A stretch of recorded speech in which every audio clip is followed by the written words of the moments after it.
আমি আজকে একেবারে ইউনিক চিকেন নাস্তা রেসিপি বানিয়েছি। আশা করি অনেক ভালো লাগবে।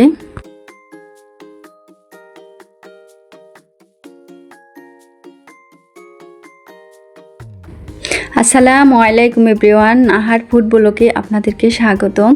তো আমার আজকে এই রেসিপিটি বানাতে হলে আটা লাগবে। তো আমি এখানে 2.5 কাপ পরিমাণে আটা নিয়েছি, নিয়ে এখন পরিমাণ মতো একটু লবণ দিয়ে মেখে নিয়েছি। আর এখানে আমি পরিমাণ মতো দিয়ে দিব তেল। তেলটা কিন্তু অবশ্যই দিতে হবে, তাহলে কিন্তু নাস্তাটা খুবই সুন্দর হবে। তো সেজন্য অবশ্যই চেষ্টা করবেন তেল দিতে বা ঘি দিতে, যে কোনো একটা দিলেই হয়ে যাবে। তো এখন পানি না দিয়ে আমি সবগুলো উপকরণ কিন্তু হাত দিয়ে ভালো করে মুঠো মুঠো করে মিক্স করে নেব, তাহলে কিন্তু নাস্তাটা খেতে অনেক বেশি সুন্দর হয়। তো এই তো আমি কিন্তু হাত দিয়ে সুন্দর করে দলা পেকে পেকে নিতেছি। তো এভাবে করে নিলে কিন্তু আলহামদুলিল্লাহ নাস্তাটা অনেক বেশি সুন্দর হয়। আর এখানে এখন আমি পরিমাণ মতো অল্প অল্প করে পানি দিব আর ডোটাকে আমি মেখে নিব। একসাথে পানি দেওয়া যাবে না, তাহলে হয়তো পাতলা হয়ে যেতে পারে বা ডোটা নরমও হয়ে যেতে পারে। সেজন্য কিন্তু অল্প অল্প করে পানি দিয়ে মেখে নিতে হবে, তাহলে কিন্তু পারফেক্ট একটা ডো তৈরি করে নেওয়া যাবে। আমার ভিডিওতে এ পর্যন্ত যারা আছেন প্লিজ একটা লাইক দিয়ে আমার ভিডিওটা কন্টিনিউ করবেন। যারা এখনও আমার চ্যানেলটা সাবস্ক্রাইব করেনি, সাবস্ক্রাইব করে পাশেই থাকবেন। তো আমি অফ ক্যামেরায় কিন্তু সুন্দর করে ডোটা মেখে কিছুক্ষণের জন্য রেস্টও রেখে দিয়েছিলাম। তো এখন কিন্তু আমি একটু পরিমাণ মতো আটা নিয়ে এখন আমি রুটি বানিয়ে নিব।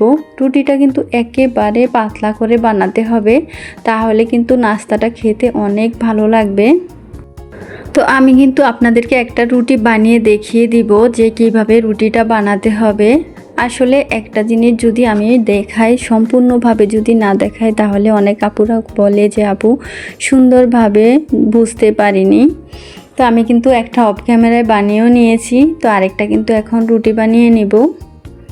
আসলে আমার তখন ক্যামেরাটা বন্ধ ছিল, আমার মনে ছিল না অন করতে।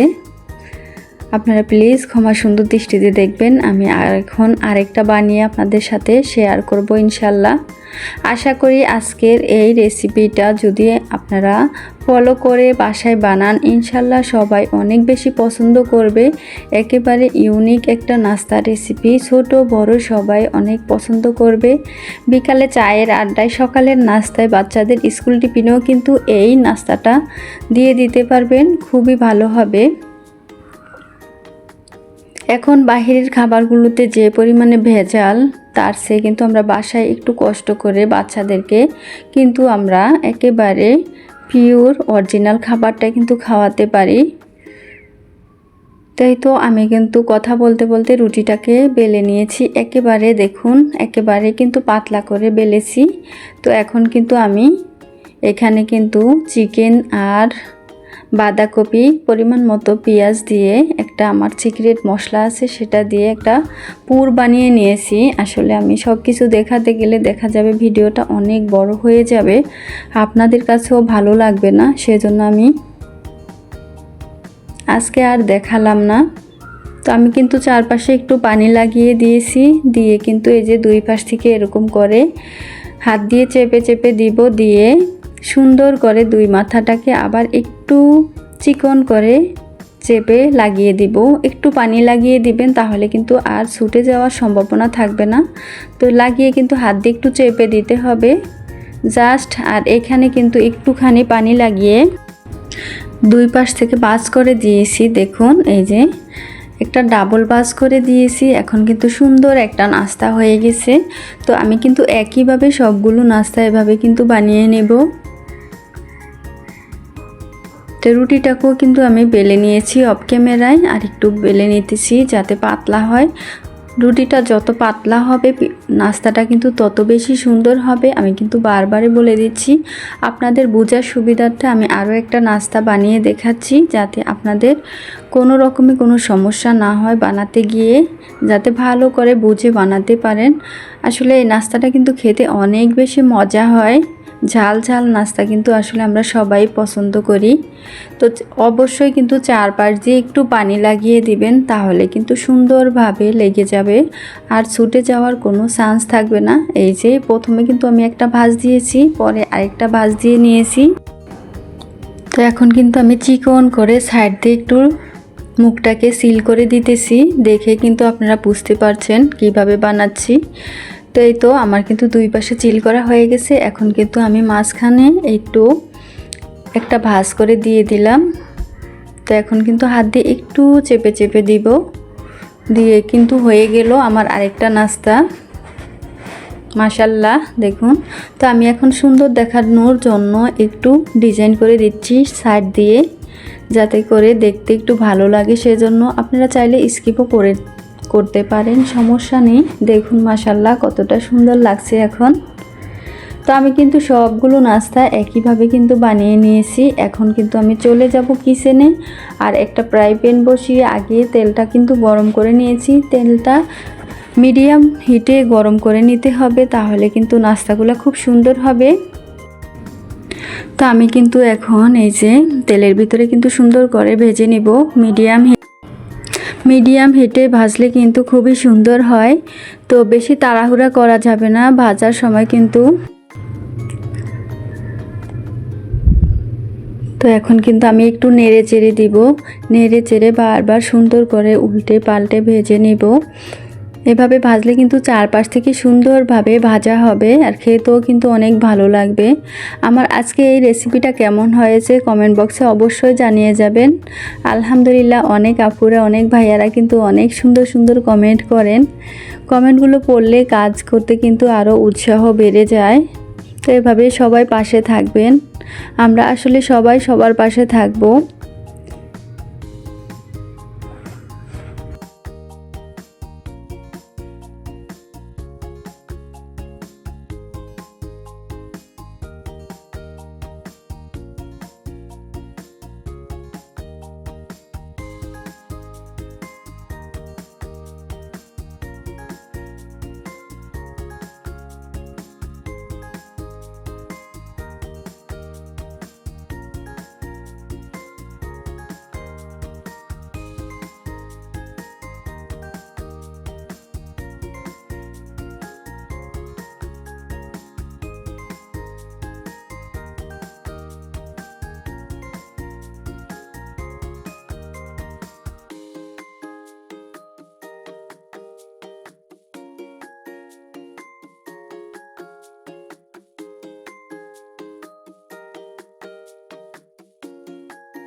তো নাস্তাগুলো কিন্তু একেবারে ব্রাউন কালার করে ভেজে নিতে হবে, তাহলে কিন্তু খুবই সুন্দর হবে, খেতেও অনেক ভালো লাগবে।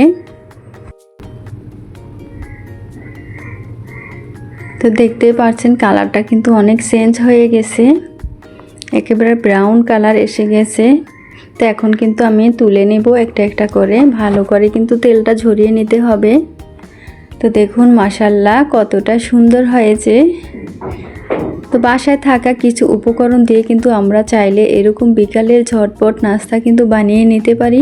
বাসার ছোট বড় সবাই কিন্তু অনেক পছন্দ করবে। মেহমানের আপ্যায়নেও কিন্তু এই নাস্তাগুলো কিন্তু ভীষণ ভালো হবে। তো আমি কিন্তু একইভাবে সবগুলো নাস্তা কিন্তু ভেজে নিব। আসলে আমার এখানে আজকে এত সাইডে নয়েজ আসতেছে, প্লিজ আপনারা সবাই একটু ইগনোর করবেন, ক্ষমা সুন্দর দৃষ্টিতে দেখবেন। আমার বাসাটা একেবারে এয়ারপোর্টের পাশে হওয়ার কারণে কিন্তু আমার ভয়েসটা দিতে খুবই কষ্ট হয়। তারপরও যদি নয়েজ আসে প্লিজ সবাই ক্ষমা সুন্দর দৃষ্টিতে দেখবেন। তো এগুলো কিন্তু প্রায় ভাজা হয়ে গেছে। আমার আজকের ভিডিওটা যদি আপনাদের কাছে বেশি ভালো লাগে বন্ধুদের মাঝে শেয়ার করে দিবেন, তাদেরও উপকারে আসবে।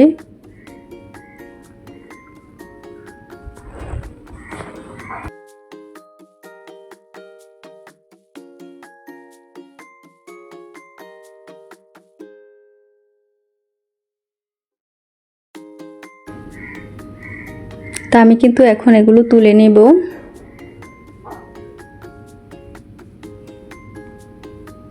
আসলে গরম গরম এটা খেতে যে এতটা মজা হয়, আপনারা চাইলে কিন্তু সস দিয়ে খেতে পারেন, যে কোনো জিনিস দিয়ে খেতে পারবেন, খুবই মজা হয়।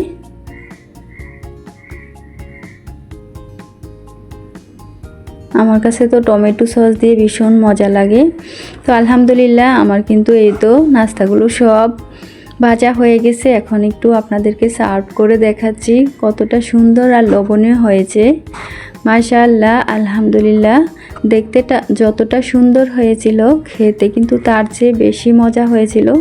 তো আমার রিকোয়েস্ট থাকবে আপনারা একবার হলেও কিন্তু বাসায় এভাবে ট্রাই করবেন। তো সবগুলো কিন্তু আমি সার্ভ করে নিলাম। তো এখন কিন্তু আমি সস দিয়ে খাবো। তো দেখুন মাশাআল্লাহ কতটা সুন্দর হয়েছে। তো আপনারাও চাইলে কিন্তু এরকম ঝটপট বাসায় বানিয়ে নিতে পারেন, বাচ্চারা কিন্তু ভীষণ পছন্দ করবে। আমি আবারও বলছি, এটা কিন্তু খেতে অনেক বেশি মজা হয়।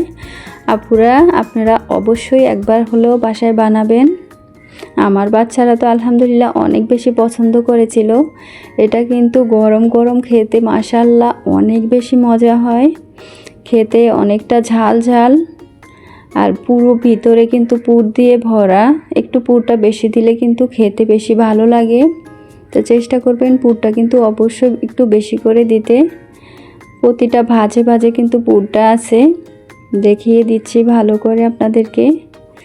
তো এখন কিন্তু আমি একটু সস দিয়ে খেয়ে নেব। আমার কিন্তু এরকম অনেক সুন্দর সুন্দর ভিডিও আমার চ্যানেলে দেয়া আছে, চাইলে কিন্তু আপনারা একটু ঘুরে আসতে পারেন, আশা করি ভালো লাগবে। মাশাআল্লাহ, আলহামদুলিল্লাহ অনেক মজা হয়েছিল। তো সবাই ভালো থাকবেন, সুস্থ থাকবেন, আমাদের জন্য দোয়া করবেন। আলহামদুলিল্লাহ আমরাও আপনাদের জন্য দোয়া করি, সবাই যেন ভালো থাকেন, সুস্থ থাকেন, সেই কামনাই রইল। আজ এই পর্যন্তই, আবার দেখা হবে নতুন অন্য কোনো ভিডিওতে। আল্লাহ হাফেজ, আসসালামু আলাইকুম।